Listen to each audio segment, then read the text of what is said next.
Good evening and welcome to Between the Lanes, episode number 96. I'm Ron, I'm Shane.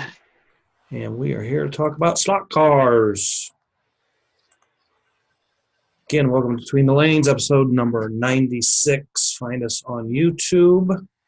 We now have 96 episodes up, some how-to videos, some special episodes on Facebook. The page is Between the Lanes, and race results for last weekend. Last weekend was a pretty busy weekend.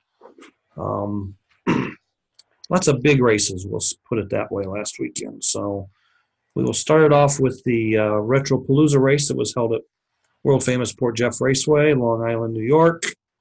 And I've only got pictures of one podium because nothing else really got put up anywhere. So in the Can-Am Plus class, Dom Luongo was your winner. John Gorski was second. And Tibu from Japan was third. And then Retro Pro Duran Trujillo won with John Gorski second and Alex Frund in third. And then they ran stock cars. Chubby was the winner. Keith Libby in second. Jimmy Williams third. In the GTC class, Tony Hammer was your winner. Vinny Cafazzo second. And Jeff B was third. And then Tony Hammer also won the GTC Pro class. Dominic was second. Keith Libby was third. Can-Am was won by Duran Trujillo with Dominic Luongo second. And Dale in third. And then F1 was won by Alex with Doug in second and Dale in third. And I don't know if that was Doug Bauer in second or just said Doug on the... I was trying to think because I've seen pictures somewhere of the podium, and I don't remember seeing that one. Okay. Well, you've seen I one. think Sunday was the last race, and that was F1, so I imagine by then those guys are probably wore out. Yes. And then I guess a special note was like Tony Hammer won both. I think it TQ'd also a couple races. Yeah, and then he won the GTC Pro class, which I don't know if you know how that works, but in IRA, if you win the GTC race, you can then move up and race the pro race. And I'd have to really go look this up, but I think Tony Hammer is the first guy to win the one class, move up, and win the second class. That's cool. At the same event. So I think there might have been some history there. And right. If he wasn't the first guy to do it, he definitely was probably the second or third guy to do it. But I think he's the first because I can't recall anyone winning and then moving up and winning the same class again. There's been a couple guys that have won, moved up and got a second here or there, right? At the races. But I think he's the first to win both at the same event on the same day. So that was pretty good.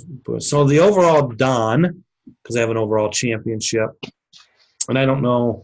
I think it's stock car and coupe and Can-Am and F1 classes. I don't think the Can-Am Plus and Retro Pro qualify as part of that overall deal, but the Don for this year was Dominic Luongo. So congrats to Dom on becoming the Don in the 10th annual Retropalooza. The Formula 2000 Wing Car Nats was at Mid-America Naperville. In the Phoenix Wing Car class, Mike Iga was the winner. Roger Schmidt second. Bernie Schatz was third. In Group F, Jim Rapati was the winner. Jim Mayer second. Mark Majewski was third. In Group 10, Tim Recklow was your winner. Jim Rapati in second and Jim Mayer third. Cobalt 12, the ever-popular Bernie Schatz was the winner. Tim Recklow was second and Al Harley was third. In Group 27, Mike Iga was the winner. Al Harley was second. Bernie Schatz on another podium in third. In the Group 7 race, Paul Pfeiffer was the winner. Jim Mayer second. Mike Iga was third. And, Paul had some health issues not too long ago. And good to see him back racing and winning and all that kind of good stuff. So congratulations to Mr. Pfeiffer. And Paul also is the owner of Alpha Products, if no one knows that. So if you race Alpha Tires or any Alpha Products, Paul's the owner of that company. The SCRA was at Buena Park Raceway. They only raced F1 last weekend. Brian Warmack was the winner. Gary Donahoe second, and Tim Wilkins was third. They missed Duran and Alex and Dale Yamashita, and there was another one from California there.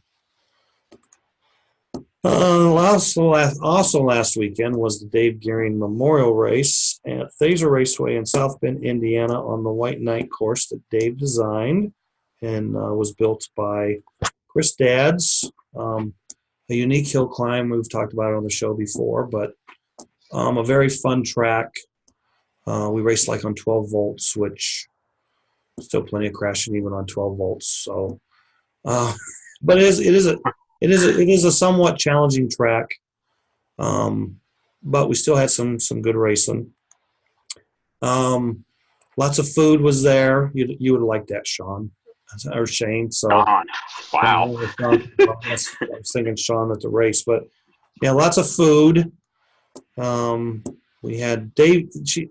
So Dave's wife made the meal along. I think some of Dave's sister might have helped, but Marcia made this great meal, and one of Dave's favorite meals was the sausage and sauerkraut. So she made that along with some kind of almost roasted chicken and green beans and noodles and rolls and all kinds of sweet stuff too. So, Oh yeah, I'd have been on that. That's Marcia, Dave's wife.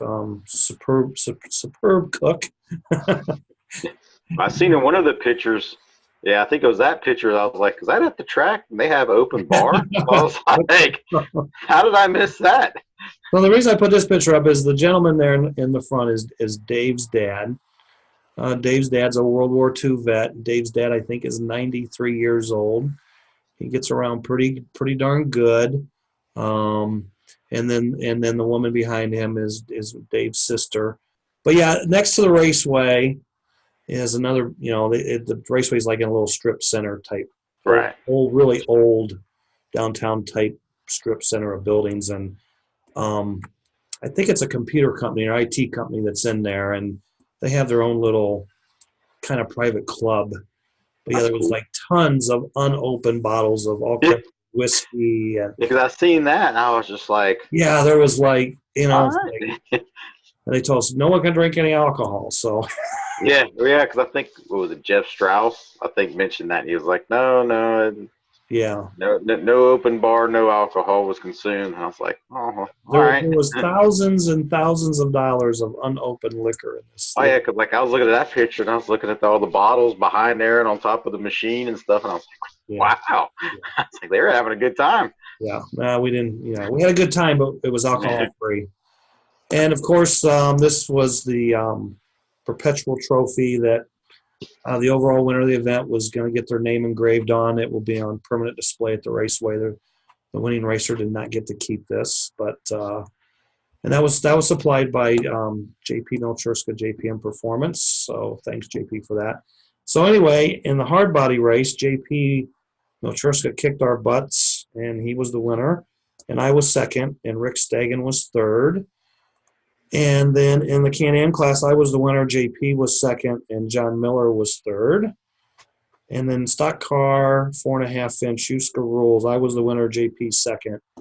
Terry Watson was third. And then I was the overall winner by a couple of laps.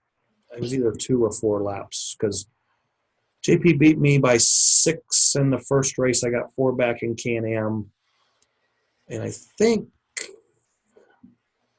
so I was still 2 behind. I think I beat him in stock car by 7. So I guess I won overall by 5 laps.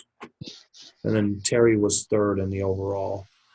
But yeah, the trophy was heavy. Nice trophy. Yeah, solid wood.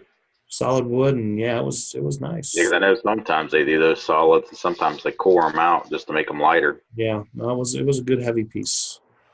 And that was the logo. Everybody got a DG kind of like box size sticker to put on their box, and then there was littler, smaller ones that they handed to us that we could put on our cars or do whatever we want with them. So a lot of DG stickers last weekend. So winner chicken dinner. That is the race report for last weekend. Sunday, Sunday, Sunday.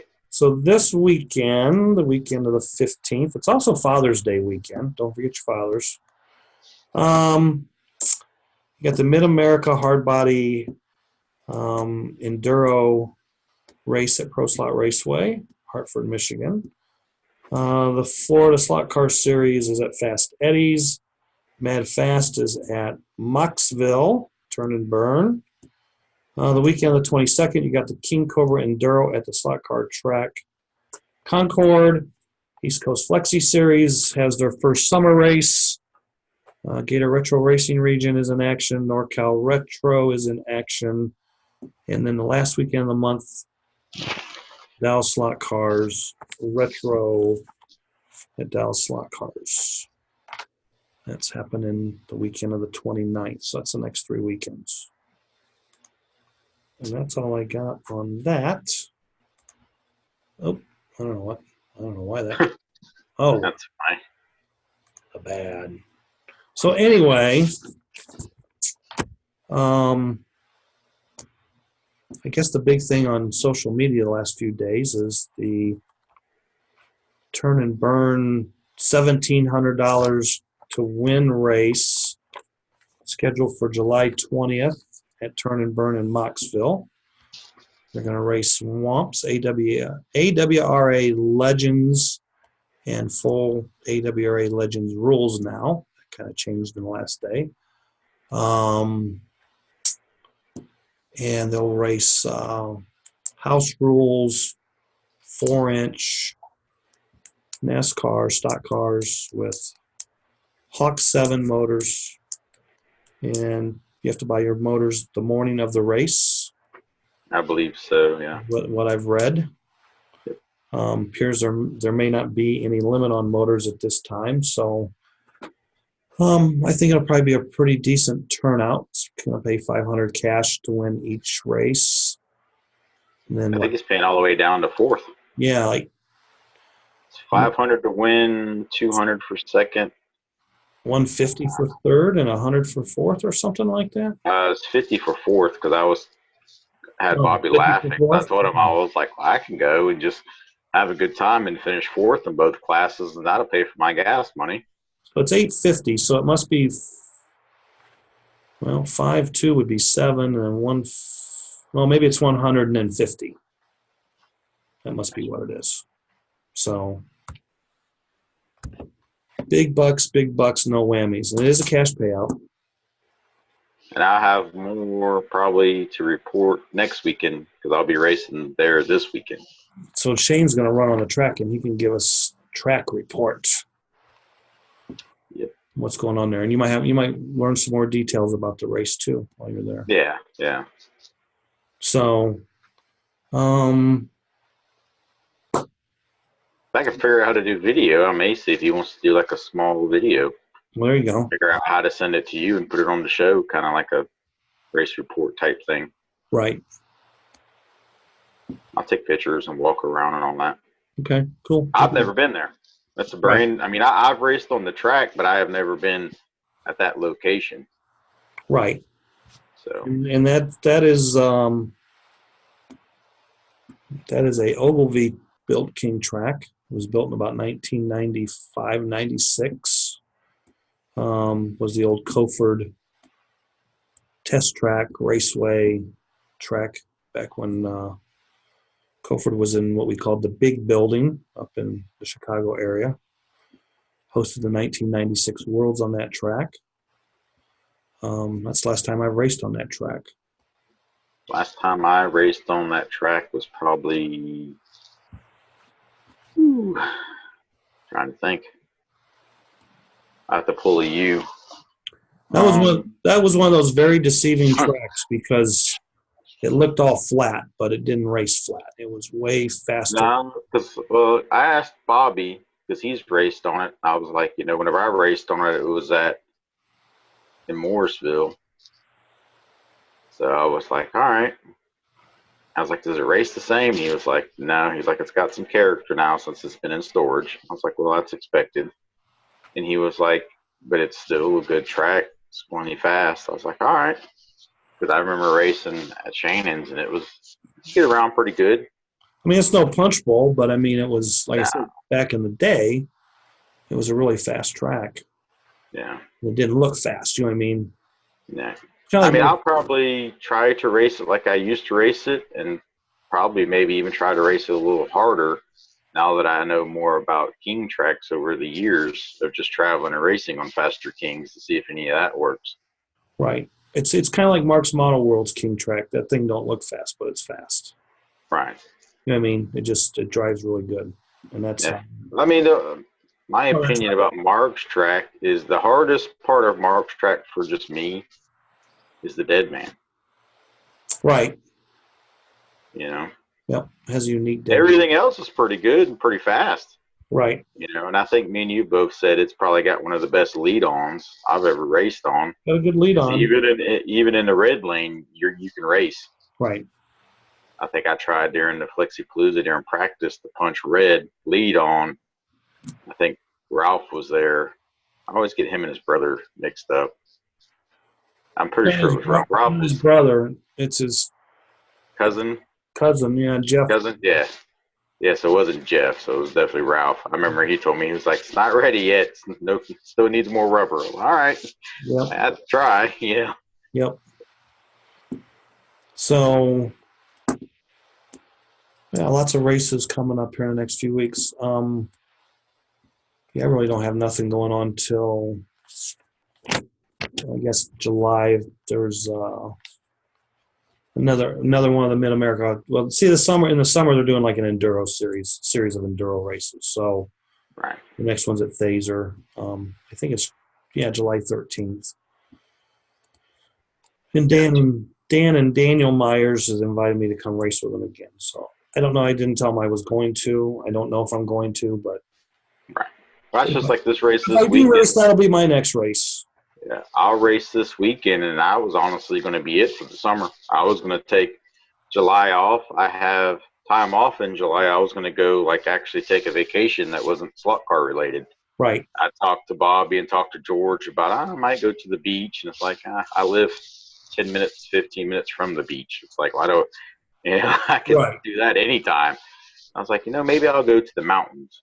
So I was kind of looking at maybe like an Airbnb log cabin or something close to the mountains. Right. And then I seen that race come up, and I was like, well, I already got that time off because the 20th is my birthday. So I was like, well, I'll go race and hang out with my slot car buddies and try Right. my chance at winning some money. So and then also this week, Brian announced that the annual Legends race. So there's been 2 Legends races that have commemorated or memorialized some racers that have passed away. So first year it was at Mid America, Naperville, and then last year it was at Chicagoland, Mike Swiss's. And I asked Brian this weekend, if he was doing the race because he's kind of talked about there may not be a series, and so you never know. So I asked him if there was going to be a Legends race. He said, yeah, it was going to be in September. It was going to be at Thaser because now Dave Gehring is part of the Legends race, or Legends. So it's going to be there on September 7th, I think is the date. It's the first weekend. Yep, 7th of September. And instead of racing 4 classes this year, they're only going to run 3 classes, which hard body, hobby stocks, retro Can-Am, and then I guess USCA rules 4.5-inch stock cars. So no GTP this year. Because Brian asked me, he says, well, I don't know if we'll run GTP on this track. And I said, oh, this track is a blast with GTP cars. But then he went home and he came out with the announcement, so it's just 3 classes. So that's cool. But, Thaser Raceway is really small. And, they have usually all the locals pit in the basement. And then visitors can pit upstairs. And, we had there was 34 hard bodies. That was the biggest class. And, but there was times that we probably had 50 people in the building. Right, just come in and visit and just see. Because there were a lot of family members and some grandkids, and There was some people that were friends. There was only one track in that building? There's only the one track in that building. And it's pretty much a wall-to-wall track. I mean, it's Right. Up against the wall, hill climb. Yeah, nice and cozy. But we all fit in there. So, and I would imagine the Legends race will probably be just as big as this race was. Right. And there was a lot of guys that was going to come this race, but they're doing summer vacations or other things, so they couldn't make it. They wanted to be there, but they couldn't be there. So, Legends race in September will be their second chance. So, so that's coming up now. So that was something else that kind of hit social media. So, other than that, and I'll tell you, okay, so what do you think the cleanest racing was on that track last weekend? What track? At Thaser, the Memorial Race. Because we raced hard bodies. We raced 4.5-inch stock cars. Well, you're asking me what I think was the cleanest race? Yeah, what do you think was the cleanest racing? You raced hard bodies, you ran 4.5-inch stock car, and you ran Can-Am? Yeah. I'd probably say 4.5-inch NASCAR race. You would be the winner. It was amazing how well. Another reason why I say that is like our Mid-South series, GTPs, everywhere. All that, for whatever reason, 4.5-inch NASCAR, everyone just races, and it's just Right. I mean, the cars were just like. There was times I would run into corners and I'm thinking, yep, I'm coming off, and the car just hooked and went around. I'm like, wow, I'm not going to do that again. But with us, it's always someone says, wow, we haven't turned marshaled a car in 4 heats, and in the 5th heat, we lose our minds. Right. Well, and originally, it was announced we were going to run slowest to fastest. So we were going to run hard bodies 4.5 and Can-Am last. Right. I went up the weekend before and did some testing and spent most of my time testing 4.5-inch cars because I built 5 new cars and trying to figure out what car. Yeah, I would say if you used any from the Nats, I'm sure some of those are pretty used up. No, all them cars came apart and got stripped down. The center sections got put in the trash can. Yeah, I remember when I handed you my car, I was like, "She's done." The only thing that was good in those cars was the motors, the axles. I remember you were like, "I will look at it," and I'm like, "Dude, I'm telling you, she's done." All the guides were good. All the lead wire went in the trash. Them cars were trashed. So yeah, I basically I saved the pans on all of them. Maybe all but one. And then so I went up there and run those cars, and I was there 4 hours. I spent 3 hours running 4.5-inch cars trying to get them kind of sorted out and figured out. And right, because that's something you generally don't run, right? Yeah. 4.5-inch NASCAR.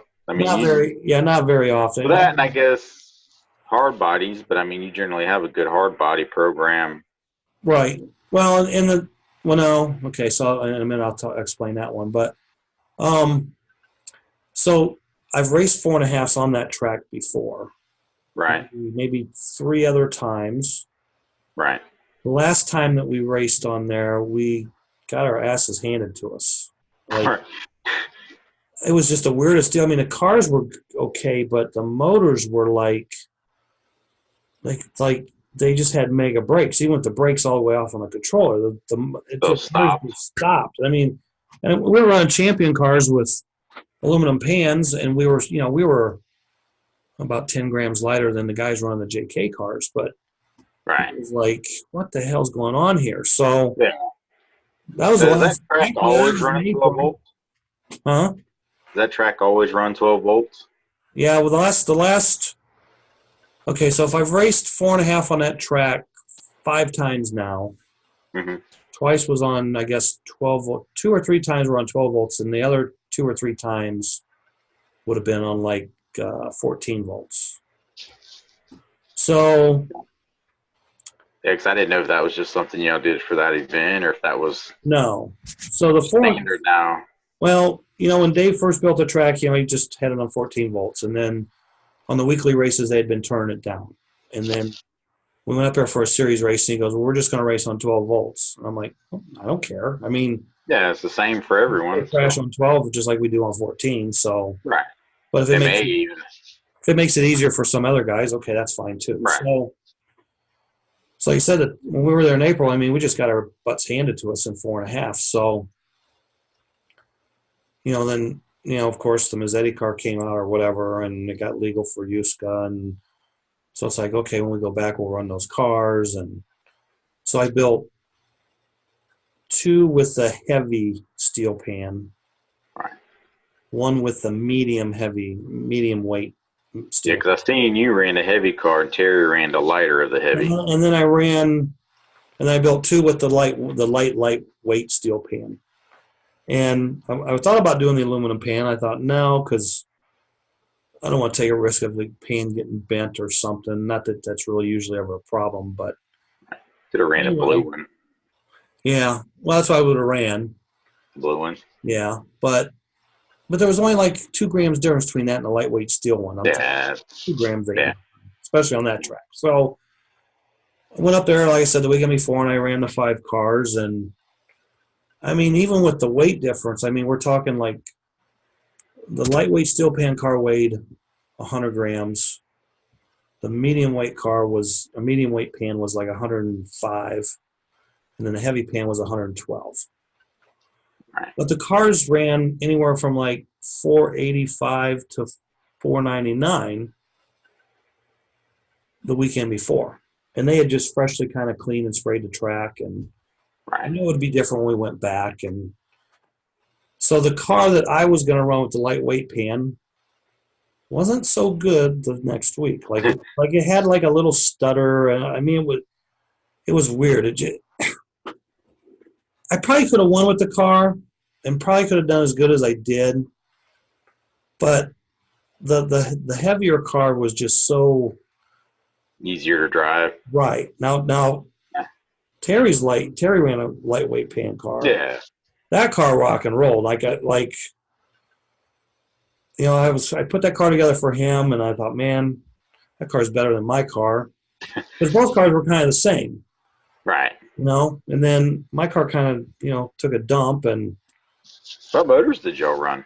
So anyway, let me finish that one. So I was like, okay, Terry, here's your car. And I even let him run the other 2 cars, the heavier cars. I said, take your pick.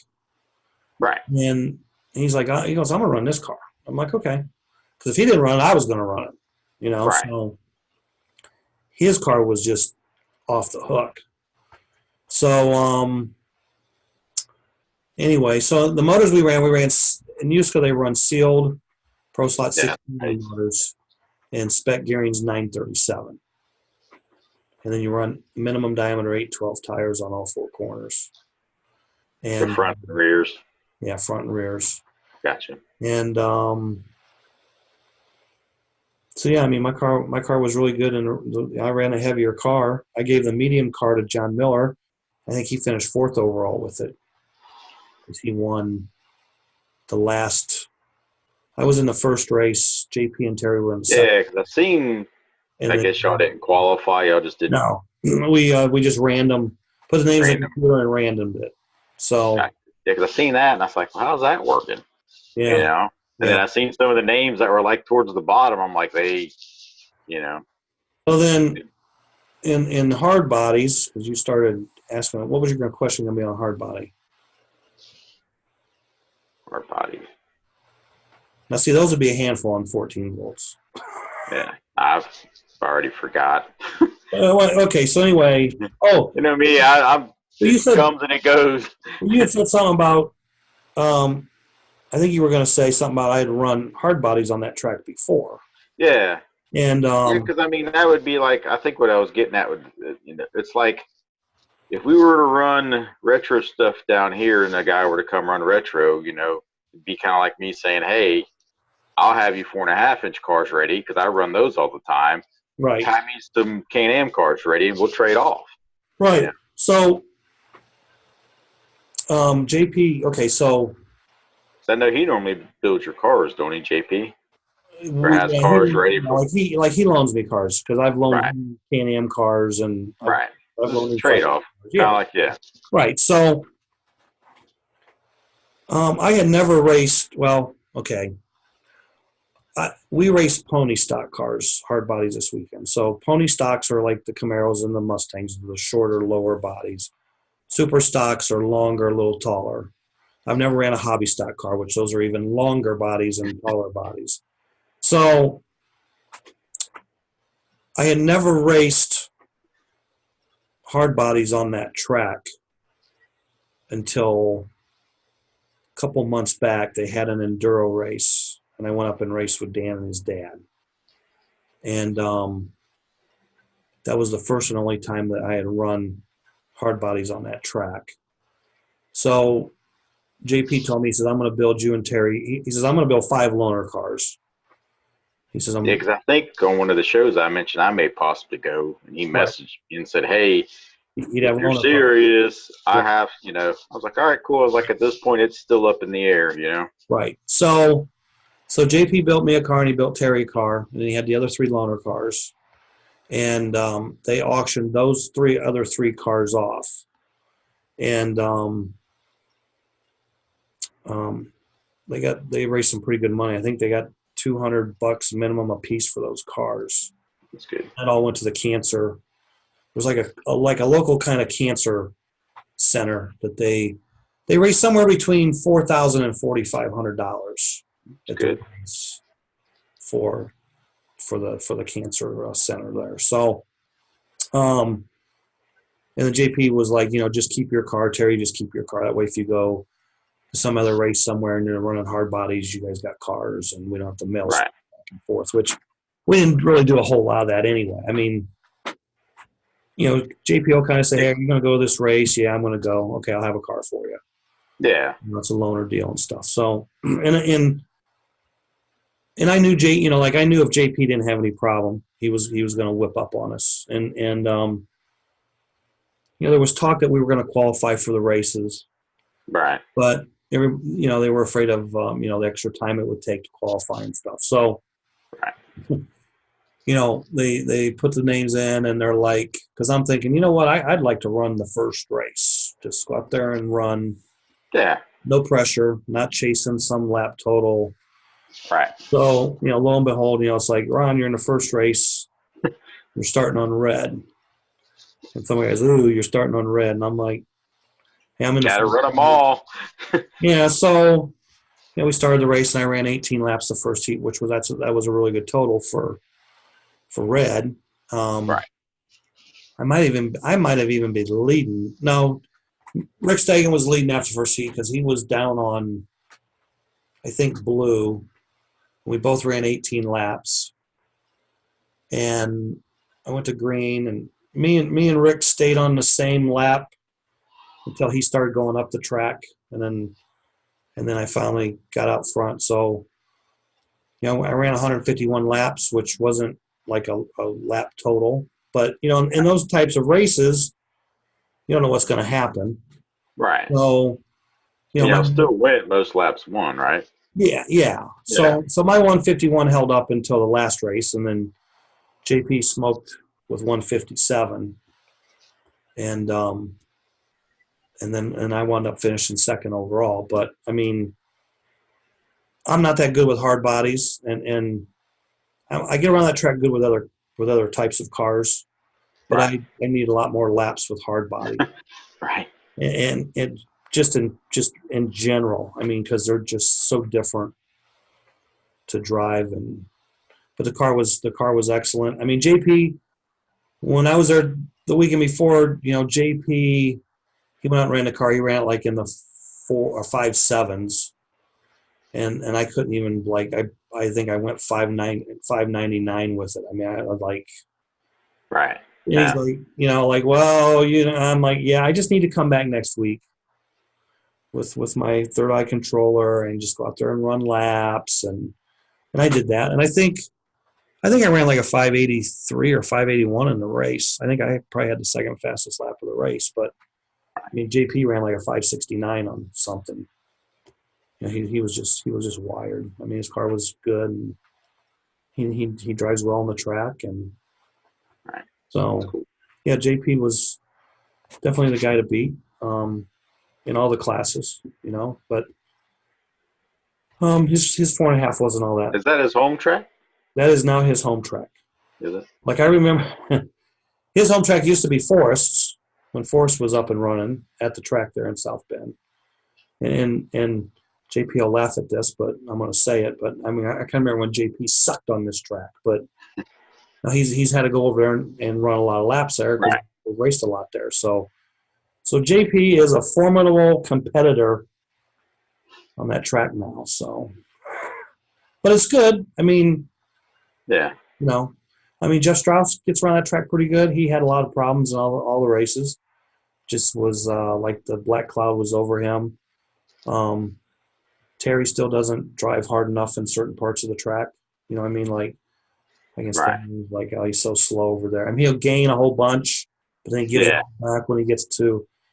So, it's just one of those needs more laps, So I said it's a unique track. And I mean, I think one of the funniest things I seen over the weekend was the post where it was posted that, king tracks are boring. So, it's like I said, I mean, all tracks can be boring once you get to learn them. I mean, but it's the racing that's not boring. Right. I mean, you can go out there and run a million laps on track and get it all figured out. And yeah, kind of boring, but getting the racing ain't so boring sometimes. I mean, so like Stuart Cofer said many years ago, the king track is the common denominator. And we've talked on the show, I mean, king track is the same rhythm no matter how it's built. Right. I mean, it's the same. There's a dead man, a finger, a 90, a donut, and a top turn. And, you go to hill climbs or grandstands, some have donuts, some don't have donuts. Some have instead of 180s. So the hill climb is not like a set rhythm pattern. It's like the one that I grew up learning. It had a 90 under the bridge donut, came up across the top. Yeah. So yeah, there's just tons of. And I remember the high bank. I was like the high bank. I came like maybe up to here on me, and I was a kid. So I mean, it was probably 6 foot. At the peak of it, it was at 6 foot, and as it came down, then I kind of like look over. And then some hill climbs, the bank is to your left. Sometimes it's to your right. Yeah, see, ours was to the right. Right. Sometimes that throws people. And it's never really thrown me off, but some people. That's like when we went to Fast 80s in Florida. I was like, ooh, I should be fairly decent because it was like the configuration I was used to. Right. Whenever I got down there, all the locals were like, hey, you picked up on this kind of quick. And I was like, well, I kind of grew up racing on the hill climb similar to this. Right. So that hill climb was in Cleveland when I worked at Parma, or the Cleveland area when I worked at Parma. And that was kind of my test track. Like if I needed to test something, I'd go over there during the day when they weren't open. I had to key the place and would go in and test. And I had a zillion laps on that track. And I'd like to know where our old track went to that we had here.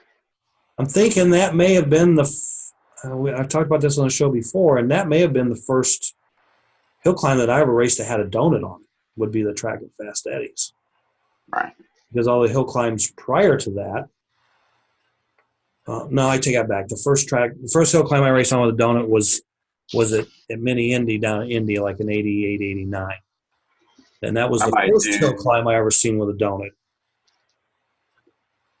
This week, maybe tonight when we get done with the show, I may, because you could still go to like TOA and pull up the track that I grew up racing. Okay. They got a picture of the track and it's got like a description. I may send that to you and see if we can track down my old track that I raced on. Yeah, because I think on the part I'm not sure where he got it from, but it was always rumored that whenever he sold it to a guy down in Florida. Okay. And I was a kid, so I don't have a clue. Well, then again, like I said, I think it was part 2 of the American track history, where in this part 2 we talked about modern tracks and hill climbs and grandstands and with and without donuts and Right. like I said, some hill climbs you come out and go straight into the donut, where some you have like a little 90. Yeah, see, ours, you go down the bottom back chute into a 90, Okay. and then it came around, and you came up on top. Right. Yeah, there's I don't know, it was pretty fast. so 'Cause I many know, different variations of yeah. hill climbs. But everyone used to always, like after you would race, everyone would always like try to rush to get the 90 Right. because you could climb underneath the top lead on turn, and you had a chair so you could sit right there. Oh, So cool. everyone wanted to sit right there. And the turn that people didn't want was on the other end after you come off the high bank and go through. The other turn came back.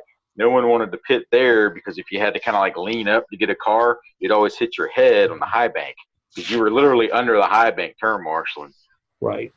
I remember turn marshaling that one time when I was a kid, and I was like, "This sucks." Every time I'd hit my head.